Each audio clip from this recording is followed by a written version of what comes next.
जिंदगी की टूट गई लड़ी। जी हां, बॉलीवुड को अपने गीतों से सजाने वाले संतोष आनंद उम्र के 75वें पड़ाव पर टूट चुके हैं, बिखर चुके हैं। आज उनकी आंखों से दर्द का दरिया बह रहा है। संतोष आनंद ने फिल्म क्रांति के लिए एक गीत लिखा था, जिंदगी की ना टूटे लड़ी, लेकिन आज उनकी खुद की जिंदगी की लड़ी टूट गई है। जी हां, गीतकार संतोष आनंद के जवान बेटे और बहू ने ट्रेन के सामने कूदकर अपनी जान दे दी और 8 पन्नों के सुसाइड नोट में मौत की पूरी कहानी लिख दी। अस्पताल के बिस्तर पर पट्टियों में लिपटी 4 साल की पोती सांसों को जिंदा रखने की जद्दोजहद कर रही है, तो जवान बेटा और बहू इस दुनिया को छोड़कर हमेशा हमेशा के लिए जा चुके हैं। अपने जमाने के मशहूर गीतकार संतोष आनंद ने जिस बेटे को पाने के लिए पैदल नगर कोट तक की यात्रा की थी, उनके उसी इकलौते बेटे ने अपनी पत्नी के साथ 15 अक्टूबर को मथुरा के नजदीक कोसी कला में ट्रेन के सामने कूदकर जान दे दी। इरादा तो बेटी की भी जान लेने का था। उसी ट्रेन के सामने कूदकर अब इसे किस्मत कहिए कि 4 साल की रिद्धिमा मां के हाथों से छिटककर दूर जा गिरी। चोट लगी पर जान नहीं गई। संतोष आनंद के लखते जिगर संकल्प आनंद अब दुनिया में नहीं है, लेकिन बाप अपने इस बेटे की बहुत सारी दास्तान दिल में समेटे हुए है। कोई मंदिर, कोई दरगाह नहीं छोड़ा था। शादी के 10 साल बाद संतोष आनंद को बड़ी मुरादों से संकल्प मिला था।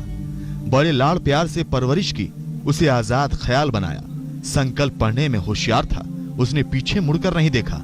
गृह मंत्रालय में बड़ा ओहदा मिला।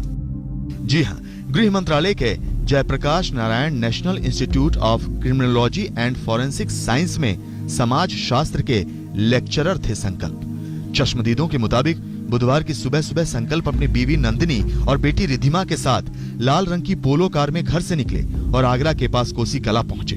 कोसी कला हाईवे के किनारे रेलवे ट्रैक पर सुबह मथुरा की तरफ से आती हुई इंटरसिटी एक्सप्रेस के सामने बीवी बेटी के साथ कूद पड़े। ट्रेन के नीचे आने से संकल्प और उनकी पत्नी की उसी वक्त मौत हो गई, जबकि 4 साल की रिद्धिमा छिटककर थोड़ा दूर जा गिरी। पुलिस को हादसे की खबर मिली, कार की तलाशी ली गई तो कार से 2 मोबाइल, कुछ कैश और बैंक की पासबुक और 8 पन्नों का सुसाइड नोट मिला। दिल्ली से एक दंपति, पति का नाम संकल्प आनंद, सन ऑफ संतोष आनंद, ये सुखदेव विहार दिल्ली के रहने वाले हैं, 40 वर्षीय, और उनकी धर्मपत्नी नरेश नंदिनी। दिल्ली से सुबह तड़के एक वोल्क्सवैगन गाड़ी लाल कलर की उसमें आए और कोसी में रेलवे ट्रैक पर सुबह सुबह ही इन्होंने सुसाइड किया। इनकी छोटी सी बच्ची थी गरिमानंद नाम की, 4 साल की, वो बच गई है, बाकी लोगों की मृत्यु हो चुकी है। इनके पास से सुसाइड नोट बरामद हुआ है 8 पेज का, जिसको पुलिस अभी अध्ययन करेगी और उसके बाद ही कुछ बयान देगी। आखिर क्या लिखा था उस सुसाइड नोट में, वो भी हम बताएंगे, लेकिन सुसाइड नोट के हर पन्ने पर संकल्प और उनकी पत्नी नंदिनी के हस्ताक्षर थे। कई लोगों के नाम और फोन नंबर थे।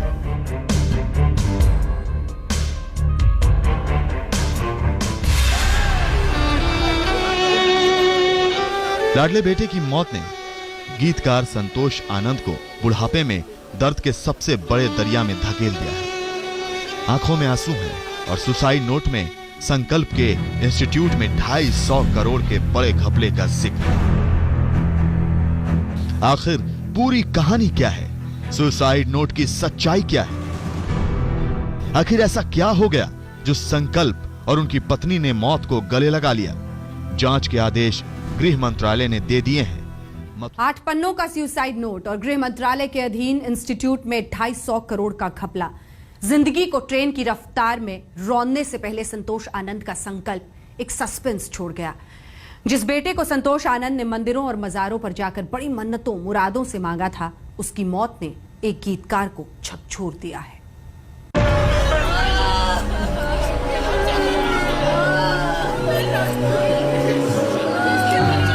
75 वर्षीय फिल्म गीतकार संतोष आनंद को जिंदगी का सबसे बड़ा सदमा मिला है। उम्र के जिस पड़ाव पर बेटे का सहारा चाहिए, संतोष आनंद के लड़खड़ाते कदम जवान बेटे बहू की अर्थी की तरफ बढ़ रहे थे। दिल्ली के सुखदेव विहार में संतोष आनंद के घर गम के सन्नाटे में मातम की चीख पुकार सुनाई दे रही है। एक माँ जिसने बेटे को मुरादों से पाया, एक बहन इकलौते भाई का सदमा बर्दाश्त नहीं कर पा रही है। वो तो बेहद हिम्मत वाला लड़का था, एक अकेला मेरा लड़का वो चला गया। संकल्प और उनकी पत्नी की मौत में एक सस्पेंस छुपा हुआ है, लेकिन 15 अक्टूबर की सुबह की सच्चाई परिवार को झकझोर रही है। जी हाँ, संकल्प अपनी पत्नी नंदिनी और बेटी रिद्धिमा के साथ पिता से अलग रहते थे। बुधवार की सुबह संकल्प अपनी बीवी और बेटी के साथ लाल रंग की पोलो कार से आगरा रूट पर निकल पड़े। संकल्प के जहन में उस वक्त क्या चल रहा था, वो सब सुसाइड नोट के 8 पन्नों पर वो पहले ही बयां कर चुके थे। बाकायदा उस पर दस्तखत भी कर दिए थे। आगरा रूट पर मथुरा के कोसी कला हाईवे के किनारे रेलवे ट्रैक के पास उन्होंने अपनी कार रोक दी। संकल्प ने अपनी लाल रंग की पोलो कार रेलवे ट्रैक के बेहद नजदीक खड़ी कर दी। रेलवे कर्मचारी ने उनसे सवाल भी किया, कार यहाँ क्यों खड़ी की है? तो उन्होंने ये कहकर टाल दिया कि उन्हें टॉयलेट करना है। रेलवे कर्मचारी आगे चल दिया। तभी संकल्प और उनकी पत्नी नंदिनी अपनी गोद में बेटी रिद्धिमा को लेकर उतरे और मथुरा से आ रही इंटरसिटी एक्सप्रेस के सामने कूद पड़े, लेकिन बच्ची नंदिनी के हाथ से छिटक गई। कोसी कला में संकल्प और उनकी पत्नी नंदिनी सुसाइड कर चुके थे। बेटी रिद्धिमा अस्पताल में बिस्तर पर रो रही थी। दिल्ली में संतोष आनंद इस पूरे हादसे से अनजान थे। अचानक संतोष आनंद की पत्नी और बेटी को संकल्प की याद आ गई और मां ने बेटे से बात करने के लिए फोन लगा दिया। काफी देर तक घंटी जाने के बाद फोन संकल्प ने नहीं बल्कि पुलिस ने उठाया और संतोष आनंद के परिवार को सबसे बुरी और सबसे दर्दनाक खबर मिली।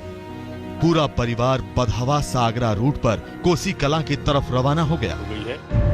हम आपको बता दें, संकल्प ने नंदिनी नाम की लड़की से शादी कर ली। एक पिता के लिए झटका जरूर था, लेकिन नाराजगी चंद ही दिनों में दूर हो गई। लेकिन परिवार के इस मनमुटाव के बीच बाप बेटे के बीच रिश्तों का वो गहरा संबंध था जिसमें वो कभी एक दूसरे से जुदा नहीं हो सकते थे। लेकिन वक्त की एक अनहोनी ने संतोष आनंद का जैसे सब कुछ छीन लिया है।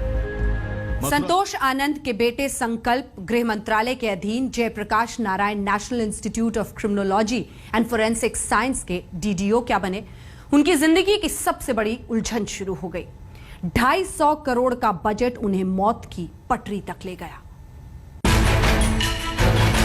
अंग्रेजी में लिखा यही वो लंबा चौड़ा सुसाइड नोट है।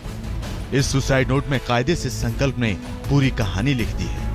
कहानी 250 करोड़ रुपए और उन रुपयों को लेकर धमकी और ब्लैकमेलिंग की। सुसाइड नोट से यह भी पता चलता है कि शायद खुद संकल्प भी इस घपले का एक हिस्सा बन गया था या बना दिया गया था। संकल्प ने सुसाइड नोट के पहले 4 पन्नों में वो पूरा किस्सा बयां किया है।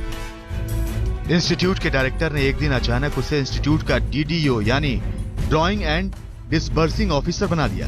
इसके बाद उसे इंस्टीट्यूट के निर्माण और शिक्षण कार्य के लिए 250 करोड़ रुपए का बजट अलॉट होने की बात बताते हुए उसे बजट में तय रकम खर्च करने की जिम्मेदारी सौंप दी, पर शर्त ये रखी कि उसे कुल बजट यानी 250 करोड़ का 1% पहले जमा कराना होगा, यानी 2.5 करोड़ रुपए। अब इस 2.5 करोड़ के चक्कर में संकल्प डायरेक्टर और दूसरे स्टाफ के अलावा गुड़गांव की कुछ कंपनियों के चंगुल में फंसता चला गया।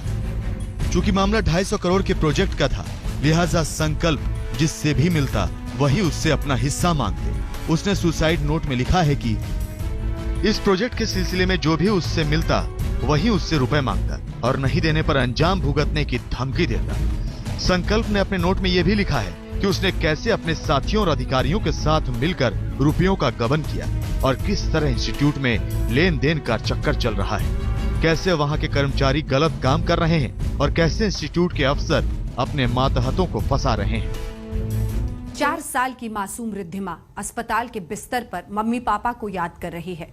उसके मम्मी पापा मौत की लोरी उसे भी सुनाने चले थे, लेकिन किस्मत ने उसे बचा लिया। अस्पताल के बिस्तर पर बेहोश पड़ी रिद्धिमा को अंदाजा भी नहीं कि अब वो हमेशा हमेशा के लिए अनाथ हो चुकी है। रिद्धिमा के सिर से माँ बाप का साया उठ चुका है। वो इतनी दूर जा चुके हैं जहां से कभी कोई वापस नहीं आता। हालांकि संकल्प आनंद ने खुद के साथ साथ अपनी बिटिया रानी को भी मौत की लोरी सुनानी चाहिए थी, लेकिन जाको राखे साइयां मार सके न कोई। रिद्धिमा को संकल्प अपनी पत्नी नंदिनी के साथ लेकर इंटरसिटी एक्सप्रेस के आगे कूदे तो सही, लेकिन किस्मत ने इस 4 साल की मासूम का साथ दिया। माँ बाप ट्रेन के नीचे आ गए, लेकिन रिद्धिमा ट्रैक के उस पार जा गिरी। वो लम्हा खुशियों से भरा था जब संकल्प के घर लक्ष्मी के रूप में रिद्धिमा आई। लेकिन नियति देखिए, आज ना तो प्यार से पुचकारने वाला बाप जिंदा है और ना ही लोरी गाकर सुलाने वाली माँ। अस्पताल के कमरे में ये बेबस मासूम जख्मी पड़ी है।